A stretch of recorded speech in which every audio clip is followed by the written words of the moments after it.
Wrestler of the Year. Welcome to 2022 Women's Wrestling Fan Awards.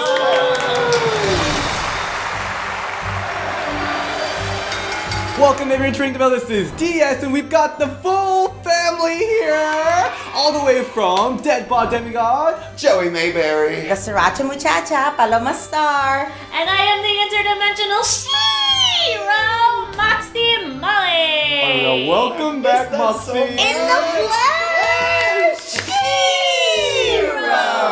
Welcome back. Yay. Thank you. So excited. That Mariah Carey note done hurt my throat. For this very special episode of Women's Wrestling Fan Awards, the entire family's here. And you know what? This is a proof that we're all family because we did not plan our outfit. We did not at all. Oh my gosh, so this year we have more than 57,000 votes in for this Women's Wrestling Fan Awards. Yeah, so this was a partnership with Diva Dirt. All of you got to vote, cast your vote at Diva Dirt. And Paloma, this is your favorite line. Don't get mad at us because you voted. Don't come yelling at us because your favorite didn't win. It's because it says 100% fan vote. Yes. To quote the great Gene Snitsky, it wasn't our fault. So our first award category is Feud of the Year. And our winners are Becky Lynch versus Bianca Belair. Yeah. Alright, so Becky Lynch and Bianca Belair won by 68%. It's a landslide. Yeah. And the second one was only 10%, but that was Becky Lynch and Lita. So Becky Lynch was the feud of the year, basically. Pretty much. You can't argue it. No. It's the truth. Last year's SummerSlam, we were all freaking pissed that Becky Lynch just came back and squashed Bianca Belair in like 2 seconds, but it was all part of the storyline, and they worked us. And it was until the WrestleMania, and it was full year at SummerSlam. We kind of had a book ending, which was perfect. I love when feuds are actually based on stuff that people would be mad at, as opposed to like the very typical, what I feel like we would see a lot in women's wrestling feuds, especially early on, of like, oh, I'm prettier than you, or I want your man, or anything like that. So I love that this feud was based on something that everybody was pissed about, because everybody would be pissed if you got beat in like 22 seconds. So I'm glad that it was like long-term booking and it worked out great. While I will, at that time, I would not like to see Bianca Belair go down so easily. I think at the long run, it definitely worked out. Yeah, it's also showing WWE is getting really good at not just working a crowd, but working the internet. Alright, so second category is Best Gimmick. And the winner goes to Wendy Chu. Hey. I'm so happy. So Wendy Chu, apparently this was a very tough category with everyone kind of getting very similar votes, but Wendy Chu won by 28% and Becky Lynch with the big times had 24% votes. Wow, that is a slim margin for It victory. really is. I guess she was a sleeper vote.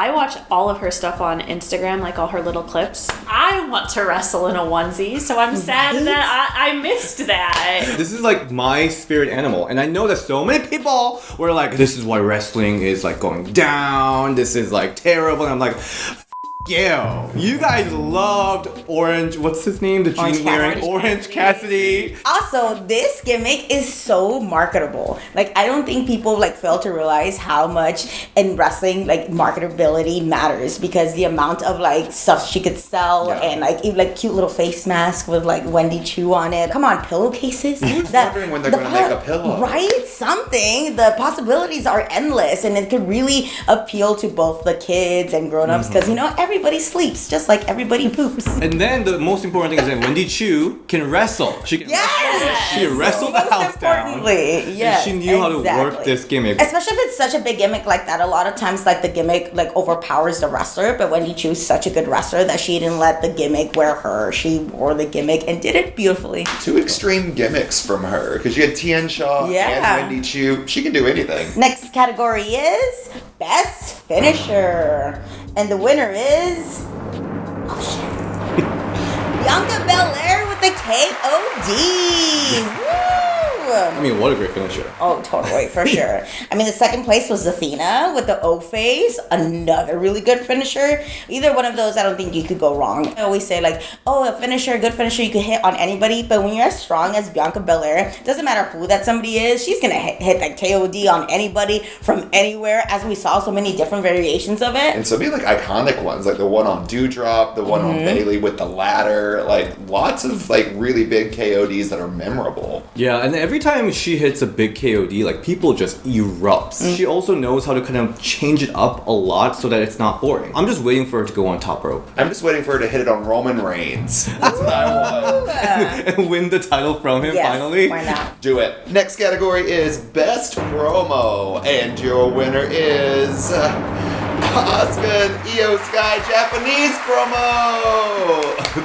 Literally the best promo of the year. I loved this. Wait, so it won by 37%? Yeah, beating out the next place, which was Saraya and Britt's promo, with Saraya being cleared. Came in second with 26%. By far, best promo. Like, I haven't sat there and, like, laughed at a promo and went, what'd I do? Nothing. I could not believe that promo won by, like, 37%. It was so good, and it was funny, and it was just... I like that you could actually feel their passion and emotion, even though most people didn't understand what they were saying. It's the fact that their like language was international, because the feelings and their facial expressions really told the story. That's what I was gonna say. Is like it doesn't take a lot for us to sell what we're trying to say if you can understand the words. But if you can make the crowd understand what you're trying to emote without them hearing this or even knowing what this is going on, using everything like that, that's when you know you can deliver a promo. I mean, there's only one thing that needs to be said about this promo. Bitch! Bitch! I'm pretty shocked that it beat Saraya and Britt Baker promo, where Saraya came out of retirement. But also, Mickie James' retirement tour promo? Bitch! Don't be mad at us, be mad at the fans. They're the ones that voted. Right. Yeah. Did you vote? Yeah, they voted. I didn't vote for that one, but okay. Next award category is Best Return / Surprise, and the winner is Mickie James, returning in the Royal Rumble as Knockouts champion. Yes! Hardcore country! Take it, DS! Dun, dun. Dun, dun. Hardcore country! Hardcore style country to the core! What a moment. Yes. What a moment. Who ever thought a TNA Impact Wrestling Knockouts champion will ever end up in Royal Rumble WWE show? And being introduced as that. Yeah. Like that, I think that was like so cool to see, even like the bottom thirds, like with the title pop up. I was like, yes, this is amazing. And like the sheer joy in Mickie James's face was amazing, especially after the whole debacle with the trash bag and how she was released and all that. Yeah. I don't want to say like this was redemption, but it sure definitely felt good. I was there live, so I got to hear that pop. That crowd was so loud for Mickie. It was insane. Yeah, no, I love that. She used the hardcore country music, and she brought the title. And the fact is that she didn't know until the very end that it would happen or not. Until you are in the moment and living it, it's not real, because anything could have happened. Like, what if my other music played? What if I couldn't come out with the belt? You never know. You just never know. Anything could, card subject to change, right? So It was only by 2% margin. Wow. Actually, 1.5% margin. It is Saraya's return to the ring with AEW, which was a big shocker. Huge shocker. I'm still like waiting. I want to see like that big, like the return match was good, but I'm waiting for that like iconic like return match. The next category is Best Tag Team / Stable. And the winner is Toxic Attraction with 43% to go. Ooh, they got a lot. Were you surprised? I think because of the amount of votes, I'm not surprised that they won, but I'm surprised they won by like that much for sure. Wasn't another choice for me. Like they deserved it. They pretty much ran NXT from the 2.0 era till now. Like it was Toxic Attraction's year. What kind of turn of events is it where we saw Mandy Rose get released by WWE end of the year? Literally, if this would have happened any earlier, that would have been WTF moment of the year. Like, for sure, definitely agree. Good point for sure. But I think there's been a while since there's been an all-women stable that has ruled NXT or even any wrestling roster that I've been part of since like Toxic Attraction. I think they did really good, especially Mandy Rose. She like rose up from just like doing like the knee really good to just being like an amazing champion for over 400 days. So. And this is a group where the future is really interesting because I mean Gigi and JC is still there. Mandy was kind of that Regina George of that group, For sure. which was like kind of the spirit and soul of that group. So I'm curious what's going to happen to Toxic Attraction. We could bring in a new Regina George. Who could that be? Someone from Concord, California. Well, I would love to see Eva Marie back. I might be alone on it, but give it to me. there's a rumor also that Chelsea Green might be the one leading. Okay, I can see that. I could Yes, see. I can see that. I like that version better. Next category is Best Face and Best Heel. For Best Face goes to Liv Morgan. Yay! And Best Heel, Mandy Rose. You know what? This is really interesting because they debuted on main roster around the same time. If you remember, it was Absolution and Riot Squad. Remember how these two groups had like a very similar team composition? Yeah, they really did. And Mandy and Liv were like same position. Yeah. Liv Morgan had a really good year. She really did. Some like weird finishes, and like her title run had like some iffy spots, but like Liv Morgan's like, if not the most over woman in WWE, like up there with Bianca Belair. I'm glad that she did get the title finally. I think it was well deserved, but I also think it was well deserved way before she got the title. And unfortunately, I think her title run was a little bit like weird and like how you said, like kind of weird finishes. But I'm just glad that she finally got that. Like hopefully it'll be another one, and this will be like her first like trial run. I'm hoping to see Liv Morgan as champion again in 2023 for sure. I'm just a little sad because, I mean, she's the best face. People are still behind her. And she was having this kind of interesting transition since losing the title to kind of like psycho, crazy women who lost everything. I don't know. But since Tegan Nox was there, it kind of like reset. And she became like a generic babyface again, which I'm not sure if it was a good direction or not. Because she was so loved as babyface. So maybe that crazy hardcore chick was not the right decision. But then also she got boring. She got boring babyface. I'm so tired of just being like, oh, these two have similar vibes and the same length hair. Let's put them together as a tag team. And the Mandy Rose, of course, really successful year. And she apparently has 500K since getting released. Good for her. Get that bag. Get that bag. We saw her grow as both as character and in-ring competitor, so which was really fun to see. Next category is Best Ring Gear. And your winner with 42% of the vote is Sasha Banks' Royal Rumble Sailor Moon gear. That's what we should have dressed up as today, Sailor Scouts. That's the attire that I'll remember for years to come. And she even has the little buns with the little jewels in her hair. No. And our next category, WTF Moment of the Year, goes to Sasha Banks and Naomi Walkout of WWE. Oh my god. That was definitely a WTF moment. For Yeah, sure. yeah. It still is. Like, people are still talking about it every single day. Unprecedented There you go. that they walked out of the show, and WWE mentioned that during the show that they walked out, they disappointed the fans. It was like a whole thing. It was wild. It was iconic, just saying. History of the way women have been treated, all of wrestling, not just WWE, for those two who, you know, rightly also had not been treated correctly, to just take their future into their hands and say, I'm so good, I'm not dealing with this anymore, and just walk out. I mean, I wish I could do that. And the funny thing is they walked out because of the treatment of Women's Tag Team Championship, and where is that at? Exactly. Like I said, iconic. I don't know if WTF for me is them like walking out. The WTF for me was that Corey Graves announcement. Oh, yeah, for sure. Because like that just felt like the most rude and disrespectful thing for like two people who are literally just sticking up for themselves. And isn't that what everybody's like, oh, stick up with what you believe in and really like stand your ground? And they did, and that's the treatment that they got. I don't know, but I'm glad that they did it. I mean, they haven't really lost anything. Every time like something brings up, like they're always end up trending, even though they're not even on a show. So and I love they're still doing like signings and appearances and They're stuff. walking in Fashion Week. Yeah. Like, And then 2023 will be an interesting year because, you know, Sasha Banks announced that she will be participating in New Japan Pro Wrestling, an appearance for now, but there's like people speculating that she might have a match there. But also Naomi, we're all really curious what's going to happen with her. So it's a curious year for both of them, Sasha and Naomi. I'm telling you, you give Naomi that number 30 slot in the Rumble. Ooh. Oh, that's a good idea. Next category is most untapped potential. And the winner is Dewdrop.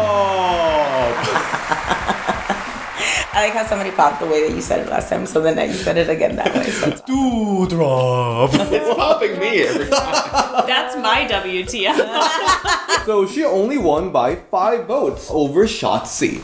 wow. Yeah. I think it's a really good time to announce that Dewdrop is the winner because she just posted the pictures like, don't worry, I'm not dead. And she was like flexing in the gym because she hasn't been seen since forever. Yeah. So definitely that just shows you how much untapped potential she has. Hopefully next year will be the year that she changes her name. Please. I was literally thinking that.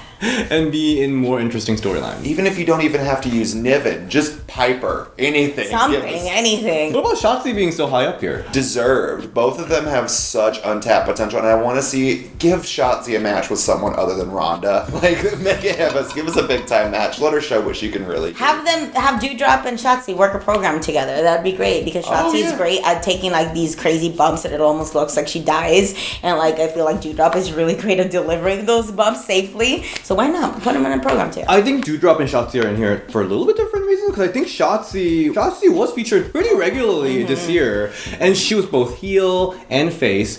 I loved both versions of Shotzi. I don't know. I didn't really care for heel shots. Do you remember when she got locked in the room by Aaliyah? Like, it was so funny. I love Shotzi in both ways, so I think it's people wanting to see more and like they want to see her being like the main storyline. Yeah. Dewdrop would just want just anything better for her. Anything. Please. Category is best theme, and winner is Sasha Banks. Sky's the limit. Every year. Yeah, I thought you were gonna start singing it. Had a dream car, some maybe, Yes, and yes. there ain't no stopping on me, cause I know lyrics to Mandy Rose's K-pop theme song.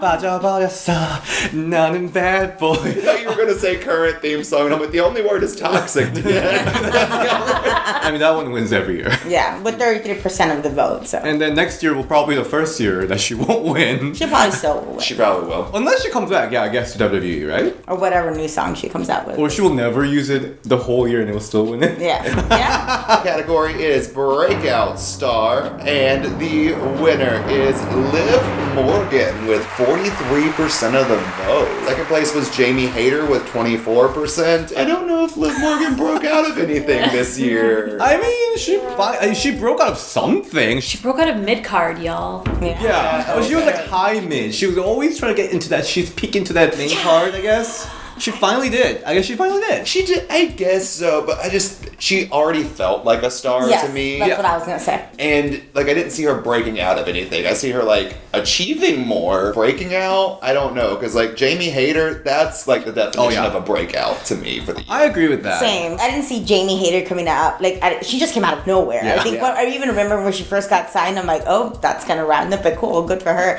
But like now, especially after her match with Tony, was like, oh, wow, Yeah. she is here and she's here to make a statement and she did it very well. So I definitely didn't see Jamie rising up to the top as much as she did. But I agree, Liv Morgan has been a star. Where have y'all been? It just sucks the way that she got booked, and I don't think they were able to really capitalize on the star that she is. I mean, that's unfortunate. And it just sucks that we're saying she didn't really break out, even though she won the championship. I do vividly remember that feeling where I'm like, wow, I finally had that big shit I was waiting for months. Like when she won the Money in the Bank and won the title. So maybe that's what they meant by breakout, breaking your toilet. It was a great moment. It was a great moment. Next category. That was our second poop reference. Was it already second? Yeah, because I said everybody poops. For some reason I thought Dewdrop was a poop reference. Oh my god. See, didn't you miss filming in person boxing? Next category. I can't do it. Category is Stipulation Match. And the winner is Bianca vs. Bailey and Last Woman Standing. I mean, that was such an entertaining match. Super fun match for sure.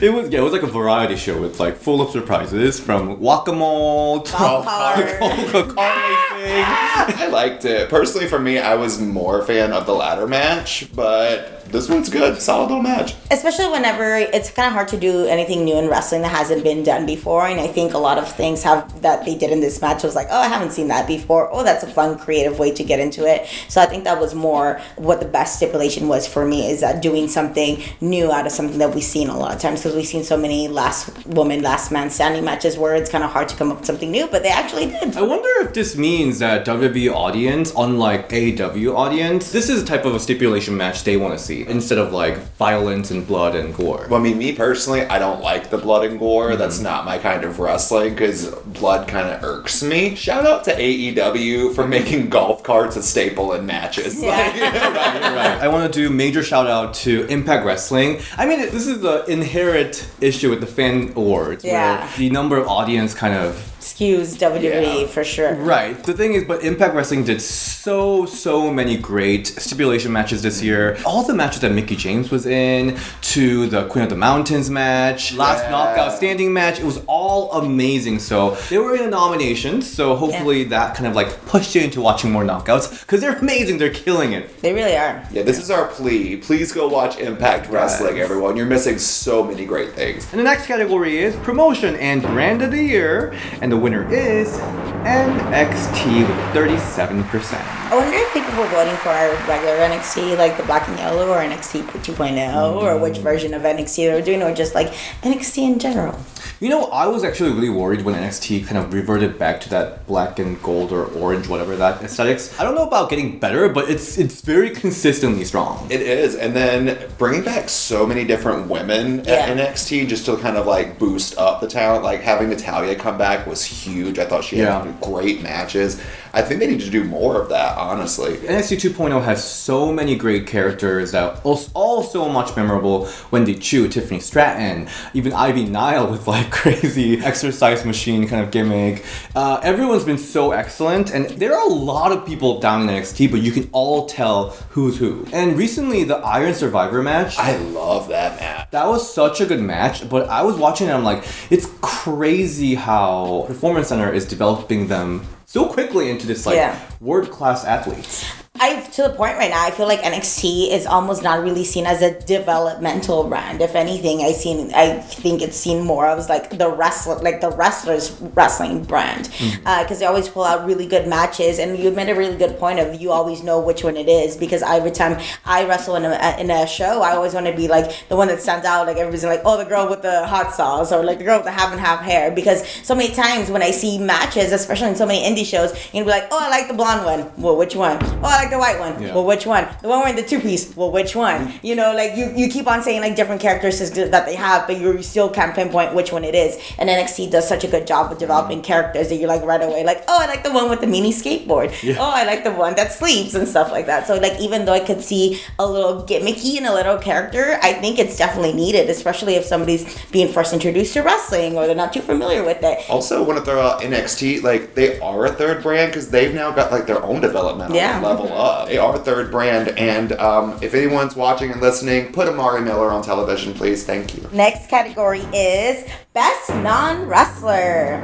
Winner is Scarlett. Ooh, 43%. That's a big chunk of it. I mean, the runner-up is Renee with only 26%. So glad that the valet specific category is back, because I think that was very needed. I think it was very like cohesive with wrestling, especially like back in the day when you had like Ms. Elizabeth and even like Sherry for a while too. But I think it's, especially with Karrion Kross's character, I think definitely needs something like that where she almost doesn't need to wrestle, even though she could, because she does wrestle. I do like the valet and manager role. I think they should definitely bring it back. I think it'd be kind of cool to see her manage more people and have like her own little stable, and like doesn't even have to come out with everybody at the same time, like she does it individually. I like that when Scarlett is going to be a valet, she is strictly valet, not, you know, diminishing the talent of many of our indie brethren, but many people like to put on something fancy and walk out to the ring with someone and be like, rah, rah, rah, and be like, hey, I'm a manager, hey, I'm a valet,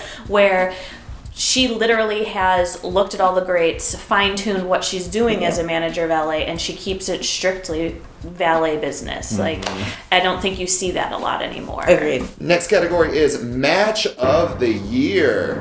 And your winner is Bianca Belair versus Becky Lynch at WrestleMania with 49% of the vote. The closest one was Charlotte and Naomi with 23% of the vote. That WrestleMania match is absolutely wild. And like, it's kind of crazy for Bianca Belair, who's just doing banger after banger every year. I mean, we all remember the Sasha Banks versus Bianca Belair match when we were like, this is the best WrestleMania match ever. And then she somehow managed to top that again. With herself. Like, how do you top yourself? When you're Bianca Belair, you could top everybody, I guess. I want to throw out a challenge for everyone. Name a bad Bianca Belair match. That being said, There you go. last time I was featured on Ring the Bell, I said it once and I'm not afraid to say it again. Bianca Belair is not only one of the greatest women's wrestlers alive right now, I would venture to say she's one of the best wrestlers in the world. Yeah. She's like in the John Cena area, right? I mean, pretty much, yeah. She's kind of getting booked very similar to Cena at my, like, where I'm looking at things. But I think the big difference is it doesn't feel forced. Every time she goes out there, the match tells a story, and there's a reason why she comes out on top, and that says so much about her as a performer. The girl competed in a fitness competition while wrestling and being on the road and got her pro card. Like, what? She only had 10 weeks to prepare. Like, how does somebody who's already shredded to the gills become even more shredded? Like, it is insane. So the fact that she was able to pull out matches, I mean, obviously this wasn't at that time, but she was still like working full time and making her gear and winning a pro card in fitness competition. Come on. What, like, I think we said this so many times. What can Bianca not do? Which is awesome to see her excel in so many avenues besides wrestling, but still able to deliver so many great matches, because I think she is involved in other stuff outside of wrestling with her competition. I mean, her and Montez Ford have that reality show, but that doesn't diminish the quality of wrestling that she brings in each time that she steps into the ring. I mean, 2023 will be an interesting year for Bianca Belair because what can she do more?